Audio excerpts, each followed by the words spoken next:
आवाज नहीं जाता साला भाई को कॉल लगा के बीट कर देता है मादर चौथ।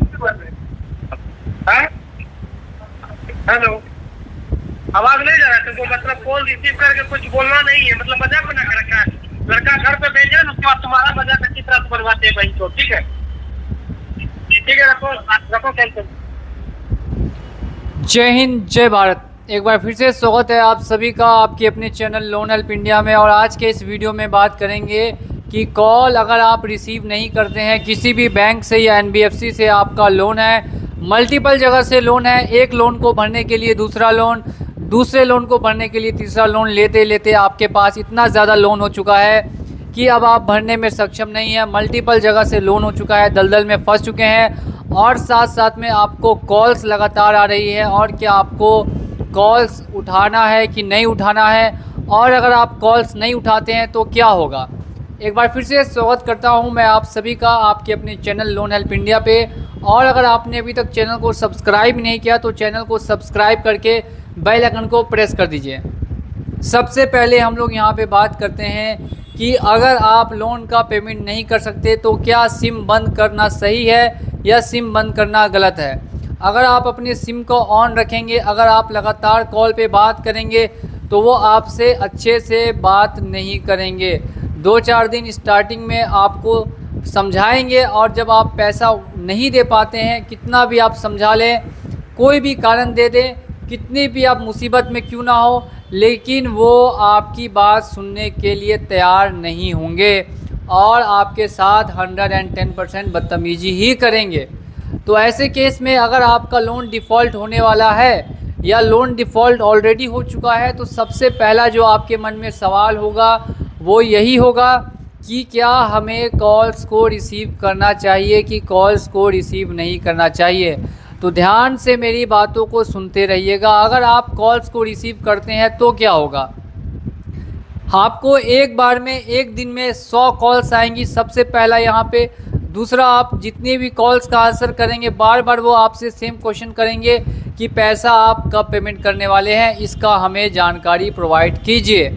तीसरी चीज़ ये होगी कि वो आपको मेंटली प्रेशर करेंगे, आपके साथ बदतमीजी करेंगे, आपको गलत बोलेंगे, आपके घर वालों को गलत बोलेंगे, आपको पूरी तरीके से हरास करने की कोशिश करेंगे कॉल्स के ज़रिए। और ये रिकवरी वाले हर एक बैंक के, हर एक एनबीएफसी के ऐसे ही सलूक करते हैं। जी हाँ, आपने बिल्कुल सही सुना। तो कॉल उठाने से यहाँ पर आपको भी समझ में आ रहा होगा कि आप अगर कॉल को उठाते हैं तो नुकसान आपका ही होना है। तो इससे सबसे बढ़िया उपाय क्या है कि आप कॉल को रिसीव ना करें।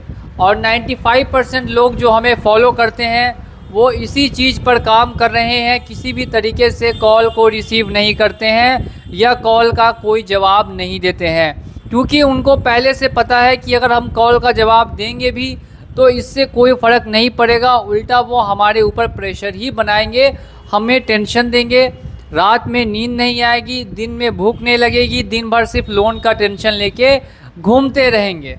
और अगर 3 दिन कॉल नहीं उठाएंगे तो चौथे दिन से हम भी टेंशन फ्री हो जाएंगे और सामने वाला आदमी भी कॉल करना कम कर देगा। तो ये तरीका कितना काम करता है?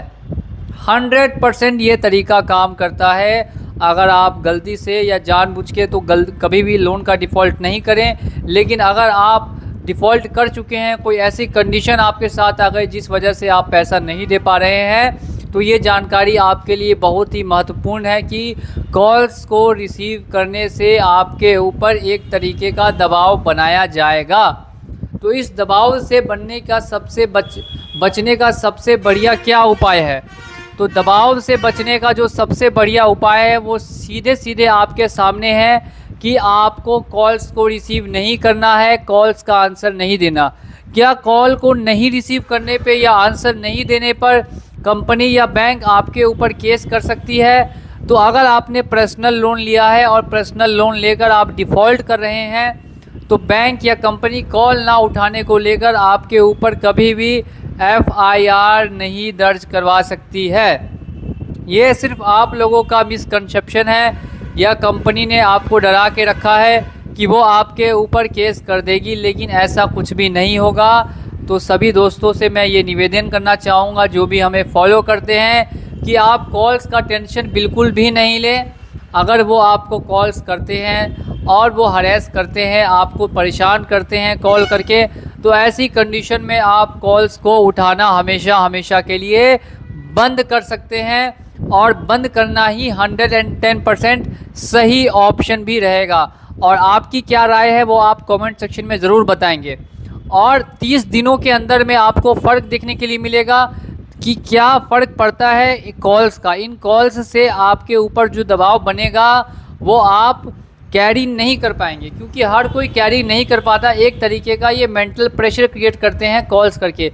जैसा कि आप सुन सकते हैं, मैंने आपको स्टार्टिंग में ही एक ऑडियो सुनाया था रिकवरी एजेंट का। ये सिर्फ एक एग्ज़ाम्पल है।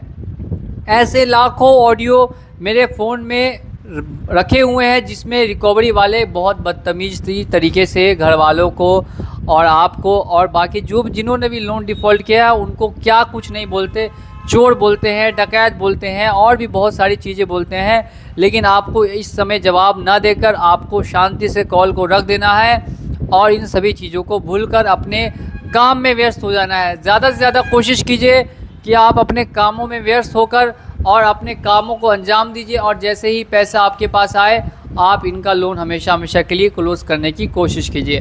तो ये उन सभी लोगों के लिए ये बहुत बड़ी एडवाइस थी, सजेशन था, जिन्होंने लोन लेकर रखा है। और आप सभी कमेंट में बताना नहीं भूलेंगे कि क्या आप आज के बाद कभी इनका कॉल उठाने वाले हैं कि नहीं उठाने वाले हैं। चलिए चलता हूँ आज के इस वीडियो में और मिलूँगा आप लोगों से अगली वीडियो में बहुत ही जल्द।